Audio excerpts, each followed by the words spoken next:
उपदेशे अजनुनासिक इत। उपदेश अनुनासिको अजित संज्ञा से उपदेशे जी उपदेशे अनुनासिको अच जी इत संज्ञा क्या जी जी उपदेश अवस्था में वर्तमान जो अनुनासिक अच उसकी इत संज्ञा होती है। जी उपदेश अवस्था में वर्तमान जो अनुनासिक अच जी उसकी इत संज्ञा होती है। अब कौन सा अच अनुनासिक है, कौन सा अनुनासिक नहीं है, इसका ज्ञान कैसे होगा? किस अच की हम संज्ञा करें, इसकी न करें, इसके लिए पाणिनीय व्याकरण में लिखा है, उसका नियम है प्रतिज्ञानुनासिक्या पाणिनीया। पाणिनीय व्याकरण के अध्ययन करने वाले अनुनासिक की प्रतिज्ञा करते हैं। अर्थात यदि आचार्य ने किसी अच की एक संज्ञा की है तो वह मान लेते हैं कि अनुनासिक रहा होगा। यही अर्थ है प्रतिज्ञानुनासिक क्या लण माहेश्वर सूत्र स्थावरणेन लण सूत्र स्थावरणेन। लण इस सूत्र में वर्तमान जो अवर्ण माने अकार उसके साथ में उच्चार्यमान माने उच्चारण किया गया जो रेफ माने र, वह र और ल दोनों वर्णों का बोधक होगा। रेफो रयो संज्ञा, र दोनों की वो संज्ञा होगा। र कहने से ल भी पकड़ा जाएगा और ल आगे तो प्रत्याहारेषु इताम न ग्रहणम।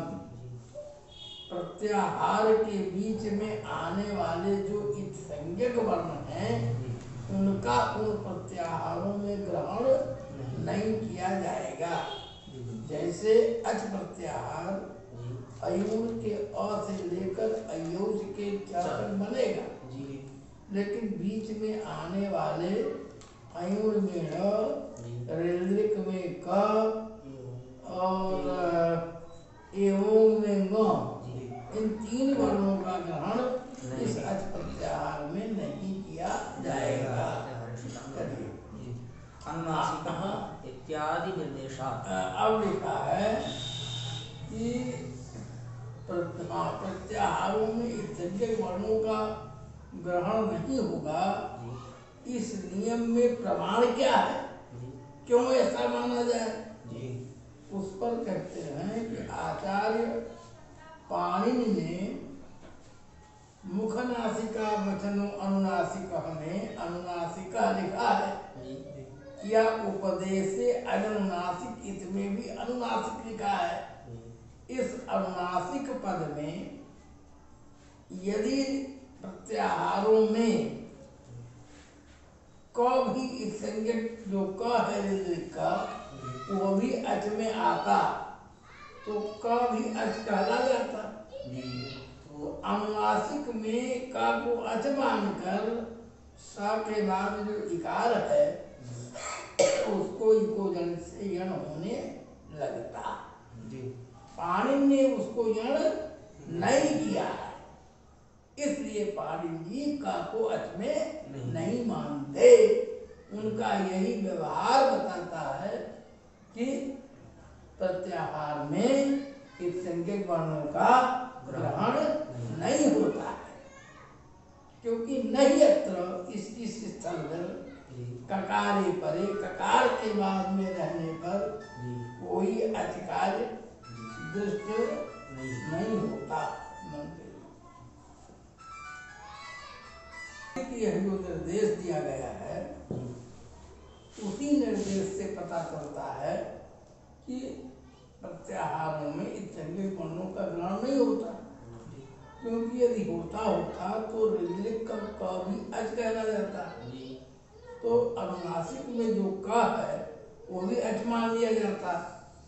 तो अनुनासिक के सामने जो ई है उसके बाद क को अच मानकर इको जब से उसका यण होने लगता, किंतु वो यण किया नहीं गया है, इसलिए मालूम होता है कि क अच में नहीं आएगा।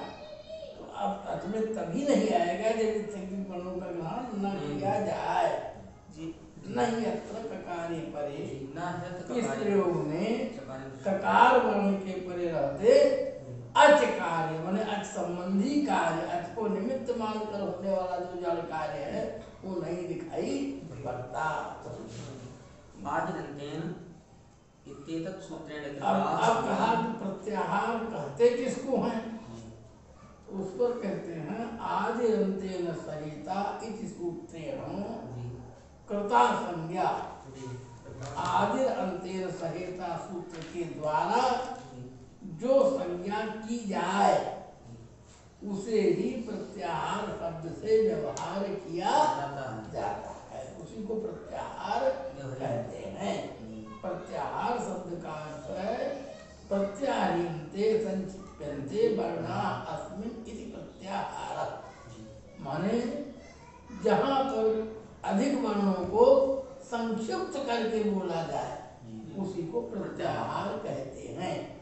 ऐसे अच इन दो अक्षरों के कह देने से अ ई उ री ली ए ओ ऐ औ इतने वर्णों का बोध हो जाता है, इसलिए इसको प्रत्याहार कहते हैं। अब अच के कुछ भेद बता रहे हैं। अच जो वर्ण है व्यंजनों में यह बात नहीं होती है, अच में कुछ भेद, ये भेद उच्चारण काल को लेकर के हैं। किसी अच के उच्चारण में एक मात्रा का समय लगता है, किसी के उच्चारण में 2 मात्रा का, और किसी अच के उच्चारण में 3 मात्रा या उससे भी अधिक का समय लगता है।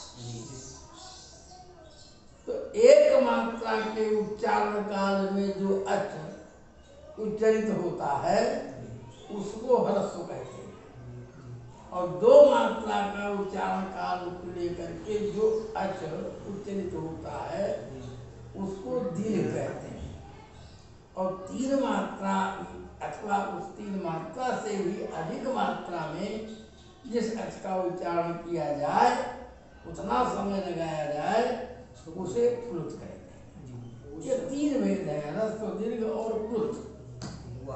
अब ये भेद कैसे हुए उसी को समझाने के लिए सूत्र बनाया गया उकालो अध्यस्व दीर्घ प्लुता। अब यहाँ पर उकाल का समास किए हैं तो ऊ में तीनों प्रकार के उकारों को उन्होंने पढ़ा है। उच्च उच्च उच्च इति वा, वह शब्द जो है उकार के बहुवचन का रूप है। तो ऊ माने तीनों उकार, वह माने तीनों उकार। पहला ऊ एकमात्रिक उकार, दूसरा ऊ द्विमात्रिक उकार, और तीसरा ऊ जो है वो 3 मात्रा अथवा उससे अधिक का उकार। ठीक है ना? जब ये त्रिमात्रिक हो गया, हाँ, 3 उकार भी हो गया और ह्रस्व दीर्घ प्लुत भी हो गया, तो ये प्लुतः क्यों है? मतलब बहुवचन क्यों हुआ? वो हाँ ठीक बात है, तुम्हारा प्रश्न ठीक है। सूत्रों के विषय में कहीं कहीं वचन और पुरुष इत्यादि जो हैं यह छांदस होते हैं। छंदो सूत्राणि भवन्ति, का उपाय है सौत्रम एक वचन, सौत्रम एक वचन। नहीं तो ह्रस्व दीर्घ प्लुतः लिखना चाहिए था, तो 3 है तो बहुवचन का प्रयोग होना चाहिए, लेकिन यहाँ सौत्रम एक वचन है। ठीक है ना? उत्कार ने कर दिया तो कर दिया, वो गलत नहीं माना जाएगा। तो ह्रस्व लिखा इन्होंने, तो उच्च मन एक मात्रिक उकार, उच्च मन द्विमात्रिक उकार और उच्च मन त्रिमात्रिक उकार। वाम काल इव कालो यत्य लिखा है। वाम मन तीनों उकारों के, काल मन उच्चारण काल के समान, इव मन समान, कालो यस्य उच्चारण काल हो जिसका, तो अच उस अच की क्रम से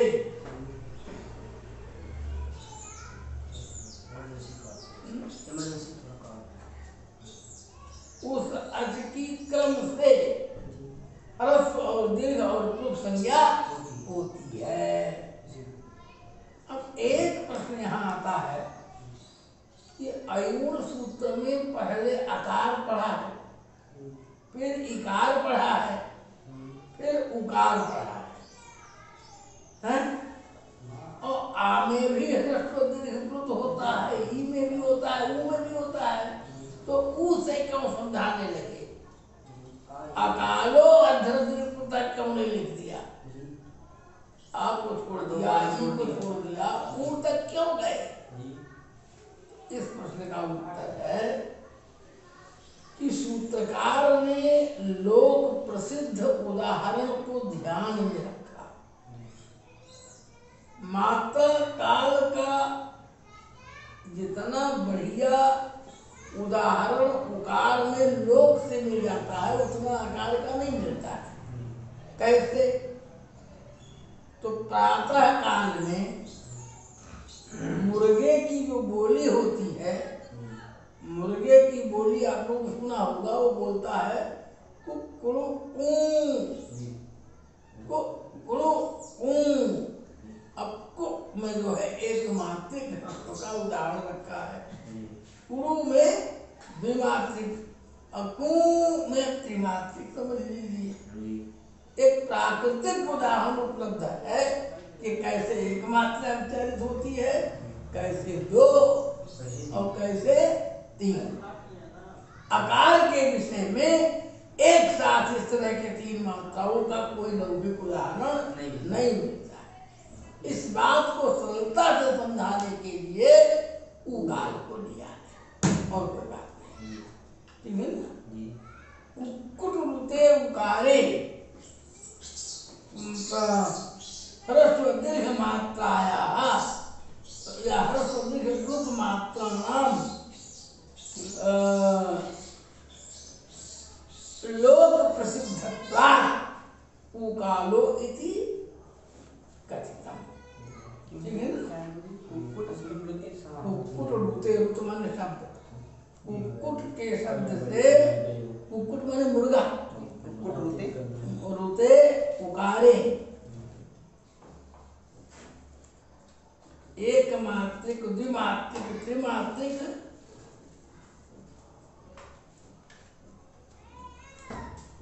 उच्चारण कालस्य लोक प्रसिद्धत्वात् उकालो इति कथितम।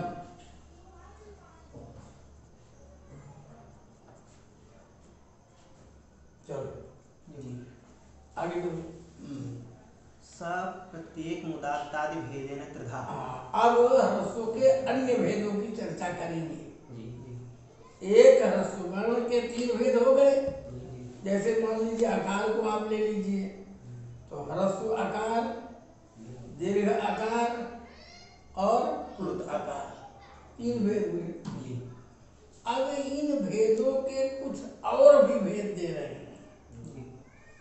स्वप्रत्येकम मान एक एक के तीन तीन भेद, ह्रस्व के भी तीन भेद,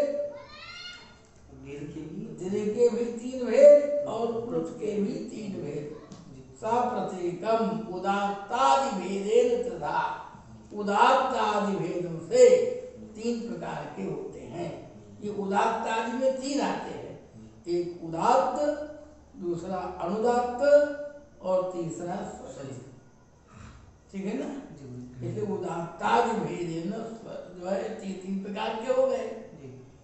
तो अब एक आकार हो जाएगा ह्रस्व उदात्त आकार, एक हो जाएगा ह्रस्व अनुदात्त आकार और एक हो जाएगा ह्रस्व स्वरित आकार।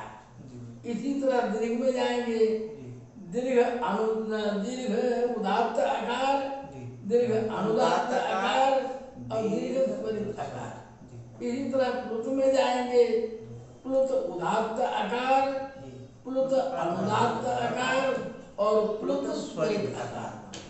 तो 3 त्रिका 9, एक वर्ण के 9 भेद हुए। अब चर्चा करने लगे कि उदात्त किसे कहेंगे, अनुदात्त किसे कहेंगे और स्वरित किसे कहेंगे, क्योंकि ह्रस्व दीर्घ तो आप समझ गए कि उच्चारण काल की जो मात्राएं, एक मात्रा काल में होगा ह्रस्व होगा, द्विमात्रा में होगा दीर्घ होगा, त्रिमात्रा या उससे अधिक होगा तो प्लुत होगा। उसी तरह से उदात्त, अनुदात्त और स्वरित किसे कहते हैं अब ये समझा रहे हैं। तो सबसे पहले लिखा इन्होंने उच्चैरुदात्त। अब उच्चई अव्यय है, ये ऊर्ध्व का बोधक है। उच्चई माने ऊपर। तो वर्णों के जो उच्चारण स्थल है उनके कल्पना से 2-2 विभाग किए गए। जैसे कंठ, ताल, मूर्धा, ये सब उच्चारण स्थान है ना। तो कंठ को 2 भाग में बांट दिया गया, ऊर्ध्वकंठ और अधः कंठ। ऊर्ध्वकंठ और अधः कंठ, यदि वो टुकड़ा नहीं किया जा सकता कंठ का, लेकिन काल्पनिक भेद है। तो उसमें इन्होंने लिखा कि कंठ के ऊर्ध्व भाग से, कंठ के ऊर्ध्व भाग से यदि उच्चारण किया जाए तो उस स्वर को उदात्त कहेंगे। कोई लिखा है तालवादि स्थानेषु ऊर्ध्वभागेषु निष्पन्नो अच। तालु आदि स्थानों के ऊर्ध्व भाग से निष्पन्न जो निकला हुआ जो अच, उस अच को उदात्त कहेंगे। इसी तरह अनुदात्त की परिभाषा बताया इन्होंने, नीचे ही अनुदात्त। तो नीचे ही माने आधा, उन्हीं तालु आदि स्थानों के अधो भाग से, निचले भाग से निष्पन्न होगा जो अच, निकला होगा जो अच, वो अनुदात्त कहलाएगा। लिखे हैं स्पष्टम अर्वांग। अब ये सब उदाहरण उन्होंने दिया है। अर्वांग जो है ये किसमें लिखे, उत्तर उदात्ता के बाद लिखे हैं क्या? नीचे उदात्ता, नीचे यहाँ अर्वांग में जो अ बोला गया ये अनुदात्त बोला गया है। तो ये वेद मंत्रों का विषय है, उसको हम समझा नहीं सकते, इसलिए कि उदात्त, अनुदात्त और स्वरित स्वरों के उच्चारण की जो प्रक्रिया है वह परंपरा से सीखनी पड़ती है। उसे कोई सीखा हुआ वैदिक ही उसका उच्चारण कर सकता है।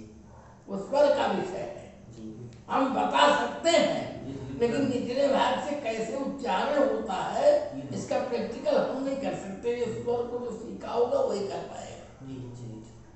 जैसे हमने पढ़ा दिया कि संगीत में जो है सारे गामा से 7 स्वर होते हैं, लेकिन वो स्वर क्या है हम गा के नहीं बता सकते, ठीक है ना। तो अर्वांग में आकार अनुदात्त है, आप समझ लीजिए बस। और उच्चारण कैसे होगा इसके लिए स्वर को पढ़ना होगा, ठीक है। समाहार स्वरिता। अब ये एक तीसरी बात बताइए, ऐसा जो स्वर जिसमें उदात्त और अनुदात्त, उदात्त और अनुदात्त दोनों वर्ण धर्म जिसमें मिले हुए हों, वर्ण धर्मों समाह्रियते। हाँ, समाह्रियते में मिले हुए हों, दोनों का समाहार हो, मिलावट, वह अच्युत कहलाता है। न वो पूरा उदात्त ही रहेगा न वो पूरा अनुदात्त ही रहेगा, बल्कि उदात्तत्व और अनुदात्तत्व ये दोनों ही उसमें मिले रहेंगे।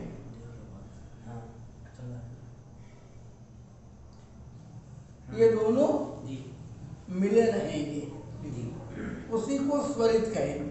जी संज्ञा से आप उसी को स्वरित कहेंगे, उसकी संज्ञा स्वरित। उदात और अनुदात दोनों मिले रहेंगे। अच्छा गुरुजी, ये जो कंठाद्य स्थान है, तालवाद्य स्थान है, उन सभी में उदात, सब में जी सभी स्थानों के दो भाग कर दिए जाएंगे। जी, तालु के अधा तालु, ऊर्ध्व तालु, अधा कंठ, ऊर्ध्व कंठ, जी, अधा मूर्धा, ऊर्ध्व मूर्धा।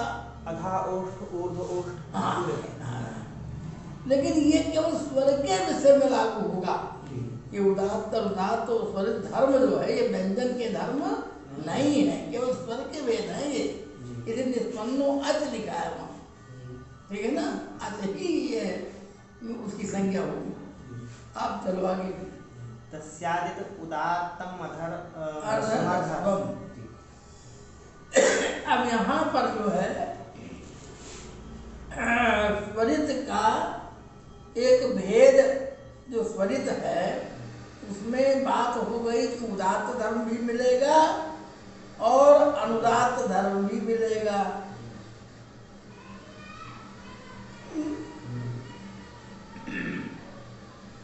तो अब ये सूत्र इसलिए निर्णय करने के लिए बनाना पड़ा कि स्वरित में कितना उदात्त है और कितना अनुदात्त है। दोनों मिला तो है, तो कितने अंश में उदात्त तत्व है और कितने अंश में अनुदात्त तत्व है, इस बात का निर्णय करने के लिए यह सूत्र बनाया गया। तो तस्य माने स्वरित,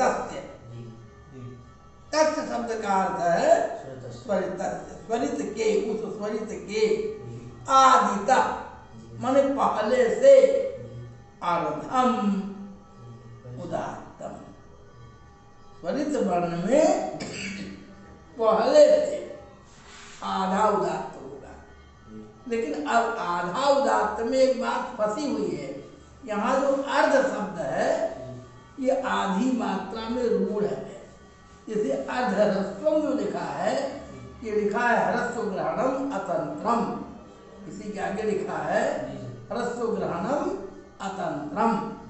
ह्रस्व ग्रहण यहाँ कोई शासन नहीं करता, उसकी कोई अपेक्षा नहीं है, बल्कि अर्ध शब्दो अर्धमात्रायाम रूढ़ा, अर्ध माने आधी मात्रा,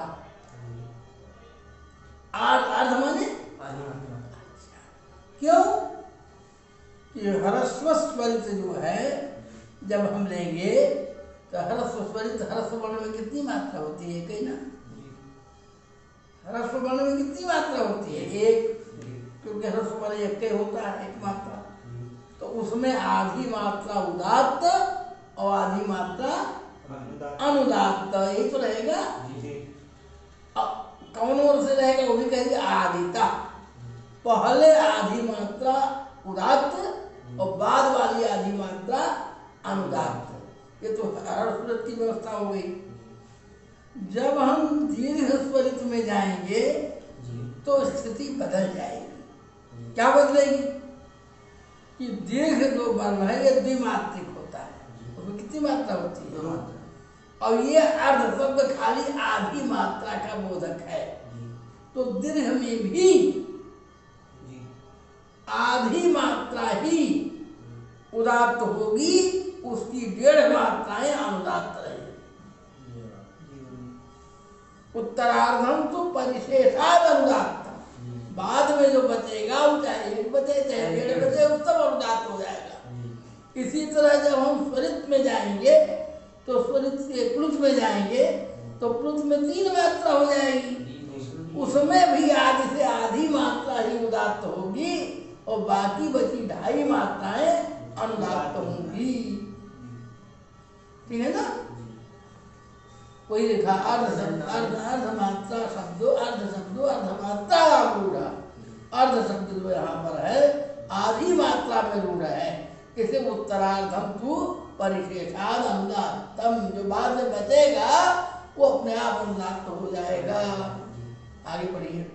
ह्रस्व ग्रहणम अतंत्रम, अतंत्रम, हाँ मैं ह्रस्व ग्रहण यहाँ व्यवस्था नहीं बना पाएगा। स्वरितस्याद वर्णोदात्तम बोध्यम, स्वरितस्य अर्धम, जी स्वरित का जो आधा भाग है वो उदात्त जानना चाहिए। आगे मूर्धम उत्तरार्धम तो परिशेषाद और अनुदात्तम। बाद का जो आधा बचा वो अपने आप अनुदात्त हो जाएगा।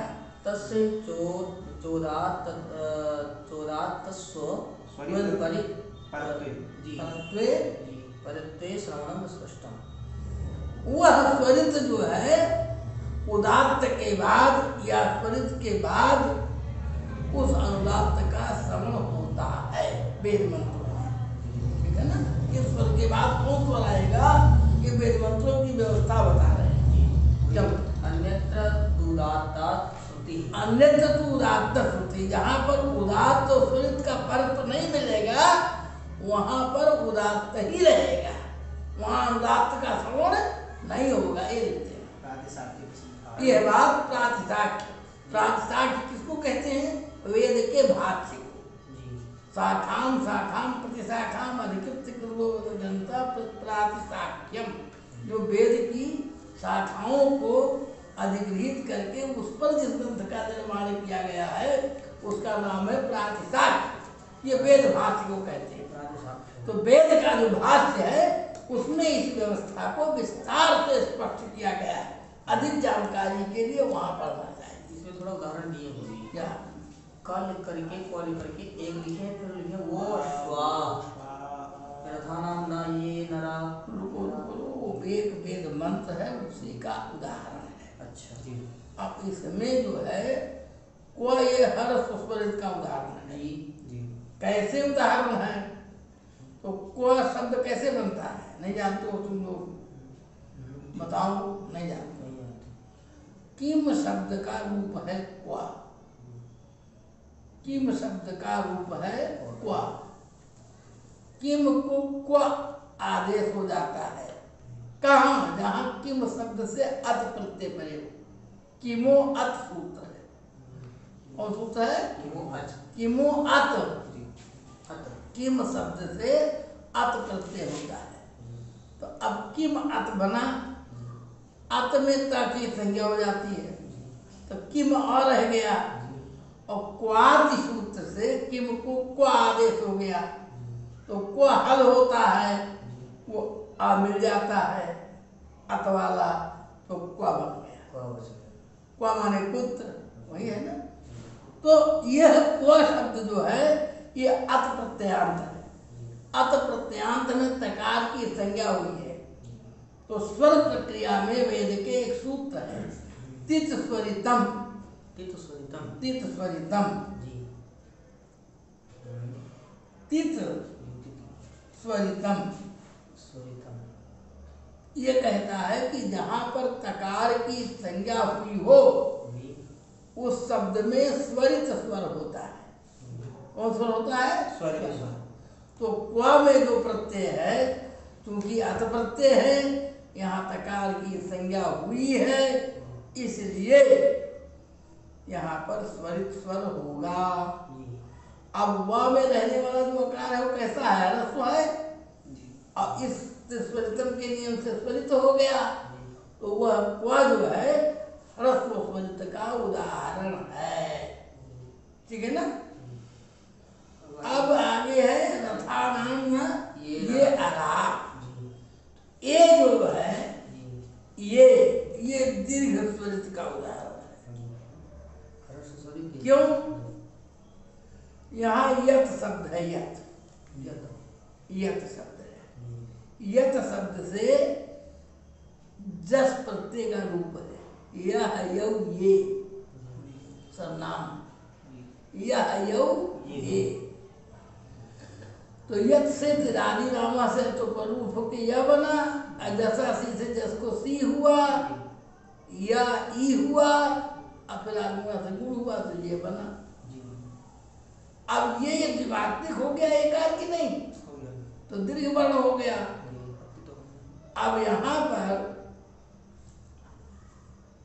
जस के इकार का जो स्वर है वो अनुदात्त है, क्योंकि अनुदात्त सुपितव नियम है, सूत्र है। सुप विभक्तियां अथवा पित प्रत्यय ये सदैव अनुदात होते हैं। शुभ व्यक्तियों सुख माने वही सुख से लेकर सुख तक जो सुख और पित व्यक्ति है, सुख। और पित माने बाकी संज्ञा जहाँ पर हो, जी जी ये स्वर अनुदात होते हैं। और पिता हाँ, बाकी बाकी संज्ञा जहाँ हुई हो। बाकी संज्ञा। तो अनुदात सुख पित यह सूत्र है। जी अब ये सब वैदिक प्रक्रिया का विषय है, लेकिन तुझे बताना पड़ रहा है, अलग बात है। जब वैदिक प्रक्रिया पढ़ोगे तो पता लगेगा। जी तो अब यहाँ पर इकार हो गया अनुदात, जी और यद शब्द जो है ये फिको अंत उदात्त से उदात्त है। या का आकार उदात्त है जी और जस का इकार जो है वो अनुदात्त है।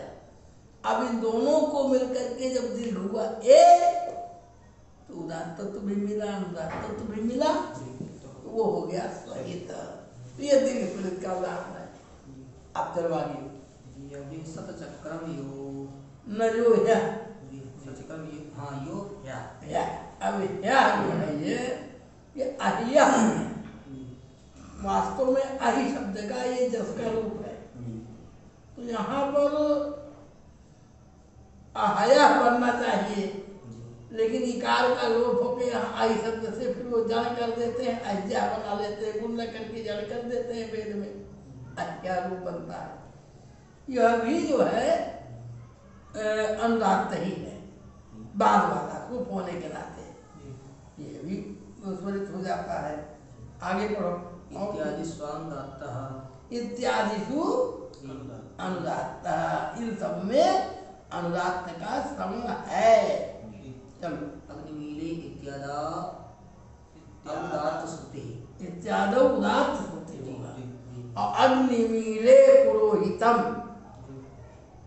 यहाँ जो स्वर है ये उदात्त है। इस मंत्र का जो स्वर है ये उदात्त है। चलो सा नौ विधो भी प्रत्येक अब आपको ये मतलब उदात्त उदात्त का भेद समझा दिया। अब 9 प्रकार का अर्थ हो गया ना। यह 9 प्रकार का अर्थ भी प्रत्येक और 2-2 प्रकार का होगा। एक अनुनासिक, एक अनुनासिक। स प्रत्येकमपि अनुनासिकत्वानुनासिकत्वा भेदेन क्या है द्विधा, 2-2 प्रकार का होगा। अब इसको आप कैसे जानोगे? तो ह्रस्व उदात्त अनुनासिक एक हुआ, दूसरा हुआ ह्रस्व उदात्त अनुनासिक,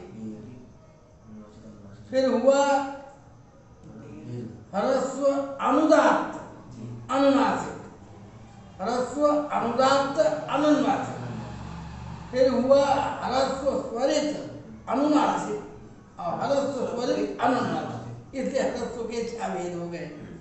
अब हम देख बनाएंगे दीर्घ उदात्त अनुनासिक, दीर्घ उदात्त अनुनासिक, दीर्घ अनुदात्त अनुनासिक और दीर्घ अनुदात्त अनुनासिक, फिर दीर्घ स्वरित अनुनासिक, दीर्घ स्वरित अनुनासिक। अब प्लुत पे आएंगे।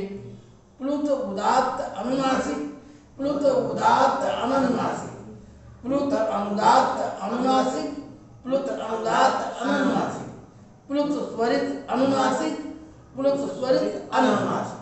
सात्विक 18 एक वर्ण जो आ है, ई है, ऊ है, री है, इन चारों वर्णों में 18 भेद होते हैं।